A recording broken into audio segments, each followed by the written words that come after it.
Good evening friends, बहुत बहुत स्वागत है आपका रामानुज मैथ्स क्लासेस के एक और नए शानदार और इंटरेस्टिंग वीडियो में। वीडियो को देखिएगा स्टूडेंट लास्ट तक, बहुत ही यूजफुल वीडियो होगा। ये वीडियो उन स्टूडेंट के लिए ज्यादा यूजफुल है जो इस बार फर्स्ट टाइम एग्जाम में बैठने वाले हैं सेकेंड ग्रेड के, ठीक है। बिगनर्स स्टूडेंट हैं जिन्होंने कि सिलेबस अभी तक पुराना वाला देखा है, लेकिन उनको ये नहीं पता है कि सर क्या अकॉर्डिंग टू सिलेबस हमको तैयारी करनी है। यानी कि अगर मैं 11th-12th की बात करूं स्टूडेंट, आपके कुल मिलाकर के 9 टॉपिक्स गिवन है 11th-12th की, है ना।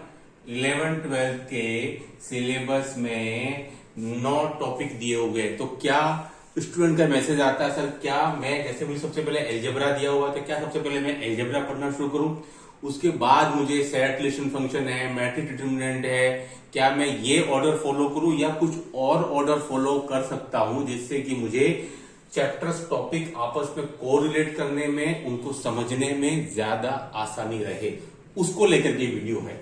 इंटरेस्टिंग है, आपको पता है हमारे यहाँ बिल्कुल यूनिक वीडियो बनाए जाते हैं और dedicated to RPSC maths aspirants. Subscribe नहीं किया है तो कर लेना, बहुत यूजफुल रहेंगे ये वीडियोस आपके लिए। चलिए, तो किन किन के लिए जरूरी है ये वीडियो? फ्रेशर और बिगनर्स, बाकी लोग हैं वो भी देख सकते हैं, कोई इशू नहीं है। डिस्कस करेंगे 11th-12th की उन 9 टॉपिक्स को एक क्रोनोलॉजिकल ऑर्डर में जमाएं कि आप सबसे पहले क्या पढ़ें और क्यों पढ़ें वो भी बताऊंगा। उसके बाद नंबर 2 पर आप क्या पढ़ें और लास्ट में क्या पढ़ें, बस वीडियो को देखते जाइएगा।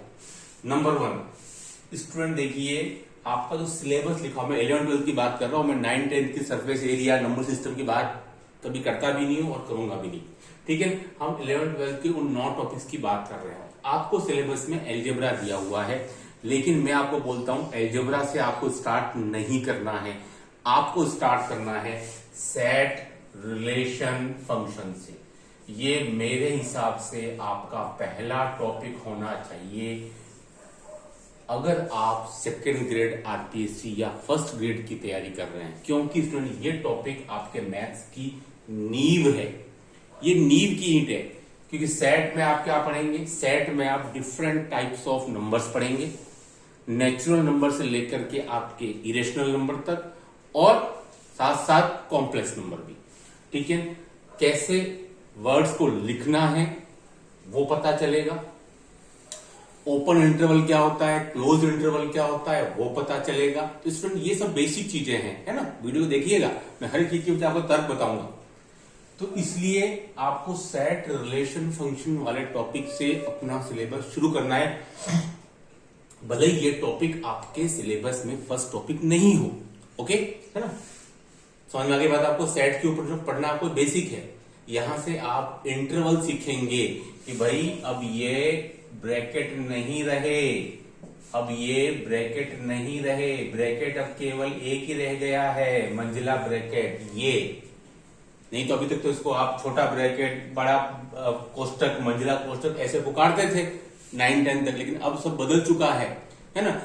लेसर इक्वल टू के साइन, ग्रेटर देन के साइन, ये सब आप कहां पढ़ेंगे? तो भाई ये सब आप सेट में पढ़ेंगे, इसलिए बोल रहा हूं। और नंबर सिस्टम आपका सेट में आएगा, है ना। तो सबसे पहले beginning with set, now comes to relation. Relation जुड़ा हुआ है स्टूडेंट सेट के साथ में, बहुत इंपॉर्टेंट टॉपिक है रिलेशन का। And then comes function. Function जो स्टूडेंट वो मेरे लिए मैथमेटिक्स की जान है, सब कुछ फंक्शन पे टिका हुआ है पूरा मैथमेटिक्स।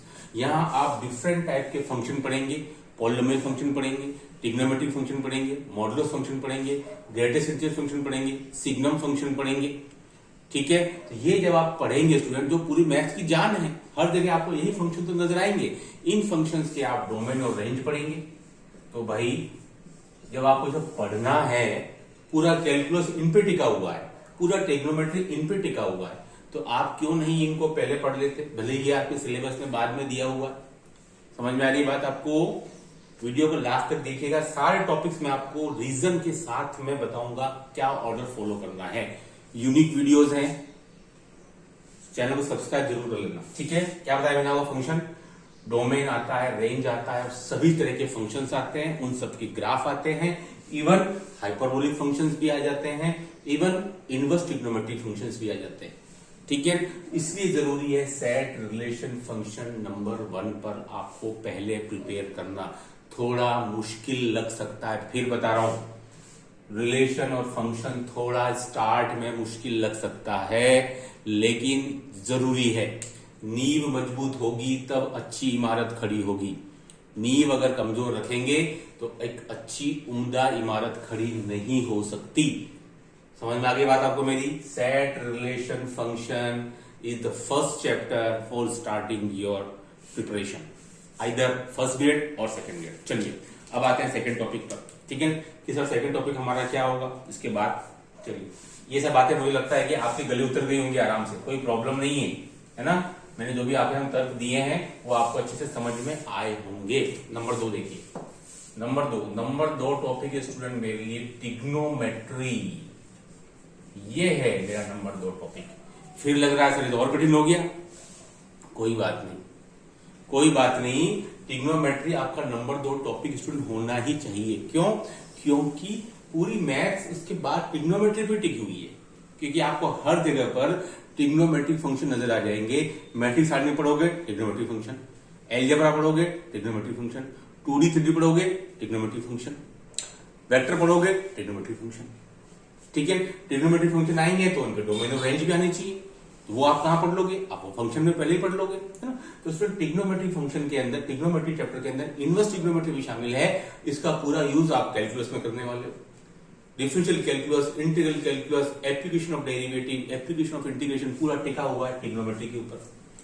तो आप इसको बाद में पढ़ें, उससे तो बेटर इसको आप पहले पढ़ें, ताकि बेसिक आपका अच्छा हो सके। ये मेरे लिए नंबर 2 टॉपिक है ट्रिग्नोमेट्री, घबराइएगा मत, धीरे धीरे करके अपन पूरा सारे टॉपिक सब देख लेंगे। नंबर 3 का स्टूडेंट मेरे लिए एलजेब्रा है। अब ये आई है एलजेब्रा, ठीक है। एलजेब्रा जो आपके सिलेबस में नंबर 1 पे दिया हुआ है, मेरे लिए ये नंबर 3 है एलजेब्रा। क्यों? क्योंकि स्टूडेंट एलजेब्रा के अंदर बहुत सी जो टॉपिक्स आपके टोटल आपके 5 टॉपिक गिवन है एलजेब्रा के अंदर। नंबर 1 द्विघात समीकरण, है ना, ये चाहे तो आप इसी ऑर्डर में भी याद कर सकते हैं। नंबर 1 द्विघात समीकरण, नंबर 2 समिश्र संख्या, ठीक है। नंबर 3 एपीजीपी, ठीक है। नंबर 4 कॉम्प्लेक्स नंबर, क्या? बाइनोमियल थ्योरम यानी कि द्विपद प्रमेय। और नंबर 5 पीएनसी, परमुटेशन कॉम्बिनेशन। आप हो सके तो परमुटेशन कॉम्बिनेशन को पहले पढ़ लें और उसको बाद में पढ़ लें, क्योंकि परमुटेशन कॉम्बिनेशन का पूरा बेसिक बाइनोमियल थ्योरम में आता ही है। तो मैं बोलूंगा आपको ये नंबर 4 पर रख लीजिए और ये नंबर 5 पर रख लीजिए, ठीक है, ओके। एपीजीपी अच्छे से पढ़ लीजिएगा, क्योंकि ये पूरा यूज होने वाला है मैट्रिक्स डिटरमिनेंट के अंदर। एपीजीपी स्टूडेंट एक ऐसा टॉपिक है जो आपके हर जगह आ जाता है।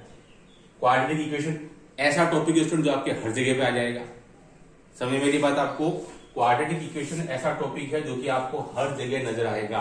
कॉम्प्लेक्स नंबर भी ऐसा टॉपिक है जो आपको हर जगह आएगा।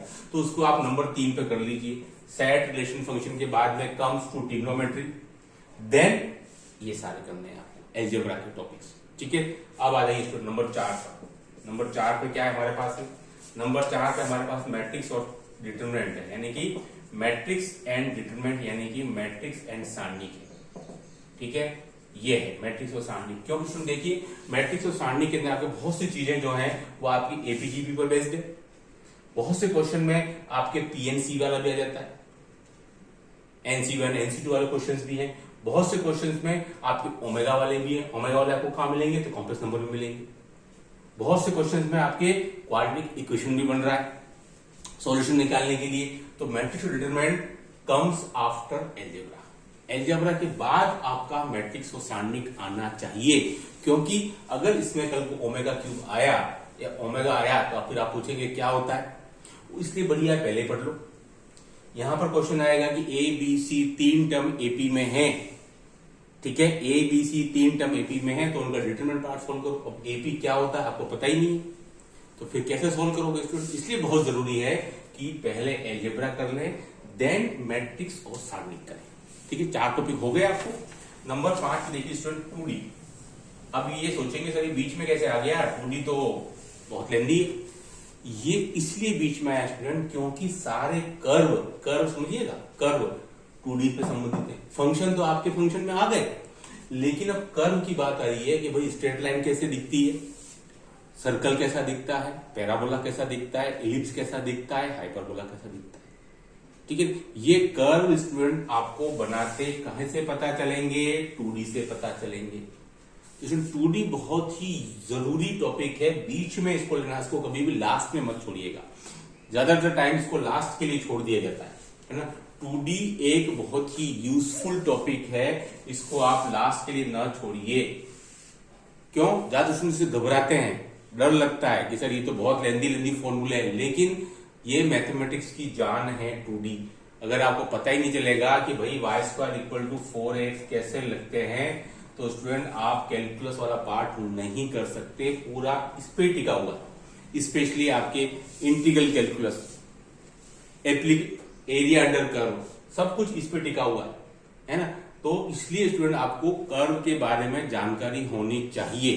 ठीक है, तो क्या आएगा, देन फॉलो 2D, है ना। इससे आपको सारे कर्व के बारे में जानकारी हो जाएगी कि भाई स्ट्रेट लाइन दिखती कैसी है, y = 2x क्या मतलब है, और y = 2x + 3 का क्या मतलब है, दोनों के अलग अलग मीनिंग है। तो कैसे पता चलेंगे स्टूडेंट, वो 2D से पता चलेंगे। अब यही आपको काम कहाँ यूज में आएगा, कैलकुलस में आने वाला है। यही यूज में आएगा स्टूडेंट आपको वेक्टर में आएगा, और यही यूज में आएगा आपको 3D में आएगा। भले स्टैटिस्टिकल प्रोबेबिलिटी में काम नहीं आएगा, लेकिन स्टूडेंट वेक्टर 3D में बहुत यूजफुल होंगे स्टूडेंट ये सब चीजें, यानी कि कर्व आपको आने चाहिए चित्र बनाने। ठीक है, तो देन कम्स 2D, है ना। आई थिंक समझ में आ रहा होगा आपको। देखिए स्टूडेंट, अब 2D के बाद में देखिएगा, 2D के बाद में स्टूडेंट नंबर 6 पर मेरा टॉपिक है कैलकुलस। अगर आप यही वाला ऑर्डर फॉलो करेंगे तो मेरे ख्याल से बहुत यूजफुल होगा, कैलकुलस आफ्टर 2D। क्योंकि इसमें देखिए कैलकुलस के अंदर बहुत कुछ चीजें ट्रिग्नोमेट्री की हैं, वो आपने पहले पढ़ लिया, इनवर्स ट्रिग्नोमेट्री की हैं, वो आपने पहले पढ़ लिया, है ना। इसके अलावा बहुत सी चीजें स्टूडेंट इसमें कर्व से रिलेटेड भी हैं, वो आप 2D में पहले पढ़ चुके होंगे। अगर आपने 2D पीछे छोड़ दिया और कैलकुलस उसने पहले पढ़ लिया, तो कैलकुलस के बहुत से टॉपिक हैं, जैसे कि इंक्रीजिंग डिक्रीजिंग फंक्शन, वो आपका फंक्शन पहले हो जाएगा, लेकिन फंक्शन में भी स्टूडेंट अलग अलग आते हैं, तो वो आपको कर्व यहीं से पता चलेंगे। समझ में आ रही बात आपको, है? इसके अलावा कैलकुलस के अंदर integral calculus, area under curve जो टॉपिक है स्टूडेंट, वो पूरा आपका 2D पर ही बेस्ड है। वहां पर आपको दो कर्व के बीच का एरिया निकालना पड़ता है। अगर आपने 2D नहीं पढ़ा है तो आप चित्र फिगर बनाओगे कैसे, पॉसिबल ही नहीं है बनाना, है ना। तो इसमें बहुत जरूरी है 2D पहले पढ़ लें, ताकि आपको डिफरेंट एरिया के बारे में पता चल सके कि भाई कल को हमें अगर x/a + y/b = 1 और y² = 4ax के बीच का अगर एरिया निकालना हो, तो भाई हम कैसे निकालेंगे। ये चित्र आपको तो बनाना है जब आप 2D पहले पढ़ लोगे, अदरवाइज नहीं तो कहां से आएगा। इसलिए मैंने कहा है कि 2D को जो है आप कैलकुलस के पहले रखें, बाद के लिए नहीं छोड़ें। हर एक टॉपिक में आपस में स्टूडेंट को रिलेशन है, भले आप माने या नहीं माने। ठीक है, नाउ स्टूडेंट नंबर 7 पे मेरे पास में 3D है। 3D क्योंकि देखिए वेक्टर जो है स्टूडेंट, वो आपका पूर्ण रूप से 3D पर ही टिका हुआ है। वेक्टर जो है वो आपका 3D पर ही टिका हुआ है। ठीक है, तो 3D एक बार आप समझ गए तो फिर आपका वेक्टर पार्ट हो जाएगा, कोई प्रॉब्लम नहीं है। 3D मतलब वेक्टर मतलब 3D है। पहले आप 3D पढ़ लीजिए, है ना, कि भाई 3D पढ़ने से पता चलेगा कि भाई x, y, z क्या है, क्योंकि 3D के अंदर स्टूडेंट आपका वेक्टर वाला पार्ट भी जुड़ा होता है कार्टेशियन के साथ साथ। ठीक है, तो पहले आप 3D पढ़िए, then vector, and then student आपको लास्ट टॉपिक जो है 8वां हो जाएगा वेक्टर। लास्ट में स्टूडेंट मैं आपको सजेस्ट करूंगा स्टैटिक एंड प्रोबेबिलिटी, है ना। ये किसी से कोई मैच नहीं कर रहा है, इसको आप लास्ट के लिए छोड़ दीजिए, या ये चैप्टर आपका कभी भी पढ़ा जा सकता है। ऐसा चैप्टर है, बीच में भी पढ़ लोगे तो कोई दिक्कत वाली बात नहीं है। प्रोबेबिलिटी एकदम अपने आप में डिफरेंट टॉपिक है, अलग टॉपिक है। स्टैटिक्स भी एकदम अलग टॉपिक है, लेकिन चूंकि स्टैटिक्स में स्टूडेंट आपका arithmetic mean, geometric mean, harmonic mean ये सब जुड़ा हुआ है, इसलिए सीधी सी बात है कि आपको अलजेब्रा के बाद ही पढ़ना है। इसको बिल्कुल फर्स्ट में न पढ़िए, क्योंकि बहुत सी चीजें वहां पर इससे कोरिलेट हैं, है ना। तो इसमें ये था आपका पूरा 9 टॉपिक्स का पूरा लेखा जोखा, जो कि आपको एक ऑर्डर, क्रोनोलॉजिकल ऑर्डर मेरे हिसाब से आपको ये फॉलो करना चाहिए, स्पेशली उन स्टूडेंट को जिनको कि पता नहीं चल रहा है। जैसे मैं सेल्फ स्टडी कर रहा हूं और मुझे पता नहीं चल रहा है कि मैं शुरुआत कहां से करूं, जैसा सिलेबस में मेंशन है वैसा करूं या फिर अपने हिसाब से इसमें क्या चेंजेस किए जाए। तो इसमें यह था मेरे अकॉर्डिंग चेंजेस, जो सिलेबस से थोड़ा अलग हटके था कि आप ये टॉपिक इस हिसाब से करें ताकि आपको और रिलेट करने में प्रॉब्लम नहीं आए। जैसे कि कल को आपने कैलकुलस पढ़ा और आपने 2D नहीं किया तो भी क्या होगा, कैलकुलस में अब ये 2 एरिया आएगा आपके पास में, एरिया अंडर कर्व में, तो आप कैसे निकालोगे। आपने फंक्शन ही नहीं पढ़ा है और आप कैलकुलस पढ़ रहे हो, तो फंक्शन में तो फिर आपका पॉसिबल ही नहीं है। Increasing function, decreasing function, monotonic function, maxima minima, वो आप बिना रेंज के तो निकाल ही नहीं सकते। इसलिए सब कुछ आपस में जुड़ा हुआ है। मैट्रिक डिटरमिनेंट पढ़ना शुरू कर दिया और आपने अलजेब्रा का एपीजीपी नहीं पढ़ा तो फिर नहीं हो पाएगा। मैट्रिक डिटरमिनेंट पढ़ना शुरू कर दिया और आपने ट्रिग्नोमेट्री नहीं पढ़ा तो फिर नहीं हो पाएगा। ट्रिग्नोमेट्री पढ़ना शुरू कर दिया और फंक्शन नहीं पढ़ा क्योंकि आपको तो पता ही नहीं डोमेन और रेंज क्या है। इसमें जो मैंने आपको ऑर्डर बताया वो ऑर्डर अगर आप फॉलो करेंगे तो आपके लिए बहुत ज्यादा यूजफुल साबित होगा और इससे आपकी समस्याएं कम होंगी, ये मान के चलिएगा। ये वीडियो इतना ही, आपके कमेंट्स का इंतजार रहेगा। Do like share subscribe channel. Okay, thanks, धन्यवाद।